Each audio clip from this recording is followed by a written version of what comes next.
Hello and welcome back to ManVFilm. It's time for another Blu-ray update.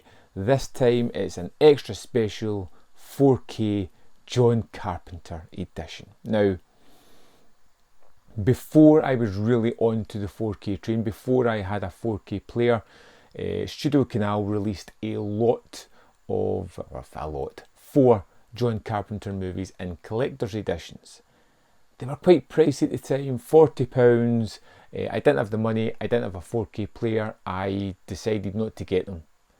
One of those decisions that always kind of kicked me a little bit, because John Carpenter is one of my favourite filmmakers, and I want the all singing, dancing, fancy editions. I want the CDs to play in the car, I want the extras, I want the fancy packaging, I want the booklet, I want everything. Can't always be said for every limited edition, but for these kind of things I rued my decision not to get them. And here's the rub, they've re-released them, the exact same editions, which is, it's a bit of a kicker if you bought them initially, even more so because of the price I managed to lock them in at. I got every one of these editions, except for the last one, under £30. They were 40 when they came out. One of them particularly dropped to £25, which I got locked in the pre-order price promise from Amazon type thing. So I got really good deals on all these, which I'm over the moon about. And these are all movies that I utterly love. Let's dive in and just have a look at what I've picked up exactly. So I'm going to do these in order of how I prefer them, just for a little bit of fun. And first up we have The Fog. The Fog is a kind of more supernatural, typical ghost story. It was one of those Carpenter movies that, you know, didn't quite work in the edit. He went back and just added some extra stuff, including that fantastic ghost story telling scene at the start over the cove.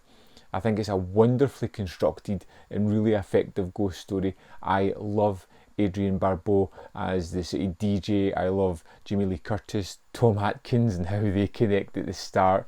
Just everything that's going on, the way the backstory is layered in. It's a fun, typical kind of supernatural horror movie, which I think, of course, has the Carpenter touches, which just, you know, creates a wonderful movie. I can't wait to check this one out near the Halloween season, because it's going to be, well, the first time I get to show it to my kids. Next up is a movie that I've really grown in appreciation over maybe the past 10-15 years. I always liked it, but it's getting higher up the list for me, and that is Prince of Darkness. Prince of Darkness, this is one of those like fun ones where he didn't quite have the budget to do what he wanted to do, but it doesn't matter. It kind of fits what he has done here. It's got the longest opening credits of any movie, about 14 minutes before we get the directed by credit and we're into the story. It's a wonderful tale of supernatural horror and religion, and mixed terribly well with, you know, scientists and religious people and their beliefs kind of contradicting each other. It's so perfectly paced. The characters are just wonderful. The idea behind it is just truly terrific. There's some wonderful moments of just sheer horror which are just terrifying, including some of the characters as they slowly start to change and turn into different kind of things. There's the hoofed claw moment at the end near the mirror, which is just, it's just a small moment, but it just alludes to the horrific nature of what's going on here. And it just has this ominous tone of dread and despair and destruction. You feel as if there's a grand weight on the world within this movie. You know, it's a small one location type of film, but the fate of the world is being played out here. And I love it because of that. It always makes me sit up at the ending when you get that kind of video footage of the church door opening and the kind of garbled message that's coming out, and I always sit up, lean closer, pay attention to everything that's going on. It's a movie that's, again, and all of these are, because I think Carpenter is is seriously underrated as just a filmmaker in general. He is a terrific filmmaker, not a terrific horror movie maker, but a terrific filmmaker. Then you see that in the way he constructs his movies, the way that they're no fat on any of them, and the way that they deliver some wonderful stories. Next up, we have They Live from '87. I utterly adore this science fiction bonkers movie, and it is bonkers. It's a great idea behind it all. It's got a wonderful commentary on the social standings at the time, even more prevalent now as we obey and consume things.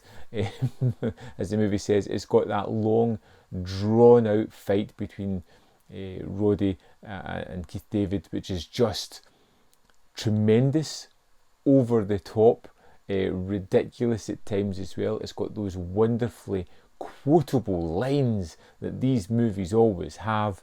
It has Meg Foster in a wonderful role again with her crazy eyes, which are just so captivating, and it just delivers, and it just shows you what a wonderful performer Roddy Piper is, because I think he does terrific work here as Nada, just every man that's in this world. Next up, we have Escape from New York. Snake Plissken, I utterly another one that I just find fantastic. I've seen this recently. I can't wait to watch it again. I love the idea of this one. A story that's so great that's been riffed on numerous times.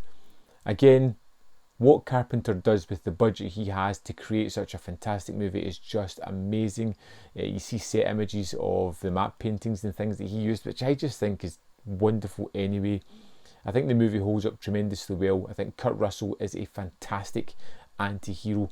I think when he's working with Carpenter, he does his best work. Snake Plissken is such a wonderful character that even though I know Escape from LA isn't a great movie, I'm so happy and joyful watching it because I get to see Snake Plissken come back again. I wish we had got the third part of the trilogy, which I think would have been great. Escape from Earth, which just sounded like a crazy, fantastic one, which I would have loved as well. I love all the secondary characters in this, whether it be Donald Pleasance, Isaac Hayes as the Duke, or Ernest Borgnine as Cabby, Adrian Barbeau again, Harry Dean Stanton. It's just got a great pedigree, and it's got some truly terrifying sequences, like the moment where all the people start to come out of the sewers and swamp the streets. It's horrific, it's horrifying to see the brutality that these people have created. This world that they've made for themselves is just shocking. Again, another absolute classic of a movie. And last up, John Carpenter's best movie, and that is The Thing. Now,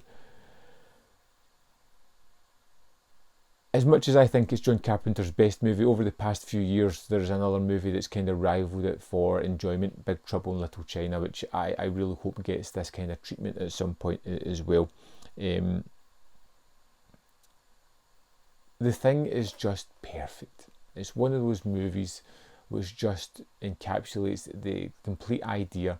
Again, absolute no fat on it. The stark environment that they are living in, the group of men bored and doing menial jobs and just struggling to survive, trapped with this terror, knowing that the ultimate end is going to be probably demise.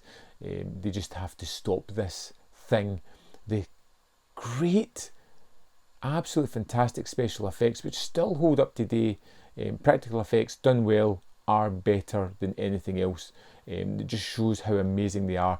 A movie that was much maligned and should have left or led to a bigger, more wider career for Carpenter doing better things, ultimately stalled it and gave us some more great Carpenter movies, which just, the guy should have been a staple. He should have been a mainstream filmmaker creating wonderful stuff, but unfortunately this didn't quite work at the time, but we still have it and it's regarded as an absolute classic of a movie.